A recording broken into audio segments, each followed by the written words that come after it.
Hello Bobcats, and welcome to another episode of The Siege. I'm Duke Donnelley, and on today's show we've got a man on the street, weekend sports with Cepek, and a feature on Sage Creek's art history programs. It's going to be a great show, fellas, so make sure to tune in.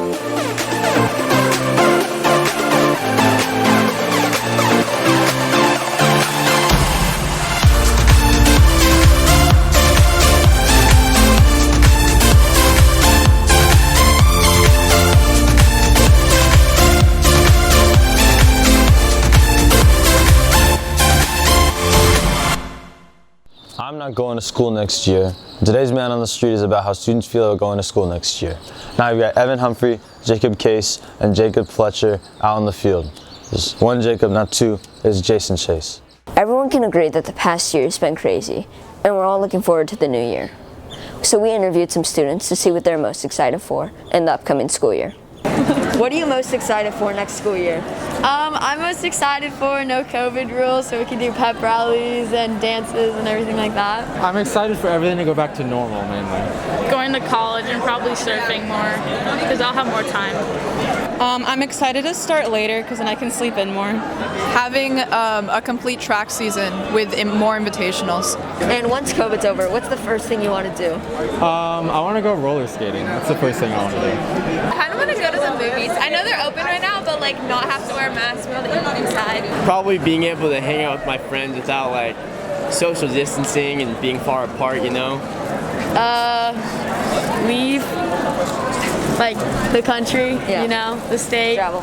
Travel. Yeah, that word. This has been Evan Humphrey, Jason Chase, and Jacob Fletcher reporting for The Sage. Nice interview, guys. Now it's time for big sports with Cepek.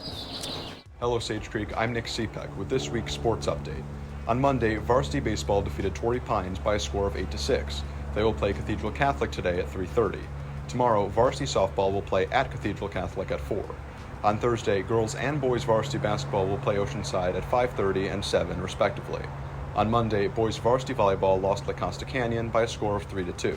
They will play Cathedral Catholic on Monday at 5:30. That's all for this week's sports update. Now back to Duke.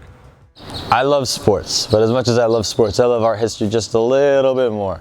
I love art history. Here's a Benzrussel, Lopez, and Nancie Huang-Ball with more. Last school year, AP Art History arrived on campus, but a year later it ceases to exist. A class about the nature of art and history of art culture failed to get student attention for this year, and as a result, it didn't exist this year.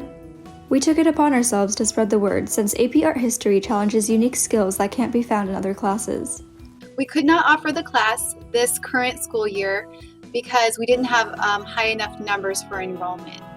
Throughout the course of the year, students will refine parts of their skill set to utilize for the class. Visual analysis is a big one, like learning how to just look at a work of art and understanding it. I think the bigger picture is contextual analysis. And I think Ms. Herrick does a really good job of teaching people how to analyze artwork and finding deeper meanings to simple things. AP Art History was so fulfilling to some students that it became one of the reasons Art Club was formed at Sage Creek this year.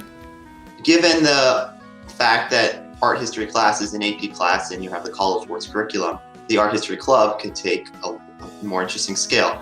We just really wanted to keep same energy going for next year's because it's just a really fun class and it's underappreciated. The class distinguishes itself from other AP classes when comparing its practicality to real college classes. Sometimes when you're in college, you just have to sit there and listen to lectures. And the class could be like that, but it's not. But it's not like a blow-off class like you might expect it to be. The AP exam has a pretty high fail rate, but also it's definitely one of the more comprehensive looks at history that you're going to get at the high school level. It's very active and we learned so much about just the process of making art and why we do it. I think this is a great class because it's, I'd say, more college level than the AP history classes. Having been in college, AP Euro and APUSH are really just take a bunch of notes and then take the test. But they didn't really resemble a college class much. Luckily, the class is on track to be up and running for next school year. AP Art History isn't just a class that teaches art or history, but broadens your perspective about the world and its cultures around you. You can see that these cultures are shaping art in their own way, and it's emblematic of how the cultures and the art is developing side by side. Donald Trump was threatening to destroy like heritage sites. That definitely, after having like a deeper understanding about like other people's art and what that means to another culture, it makes you have a different opinion on the destruction of art. And once you start to notice that, it becomes very interesting, and it becomes something that you don't look at the same way when you started. You can start to really appreciate all the different histories of peoples. Nice one, guys. And make sure to head over to thesagenews.com for all the news stories. Thanks so much for watching. This has been Duke Donnelley Darnelius and reporting for The Sage.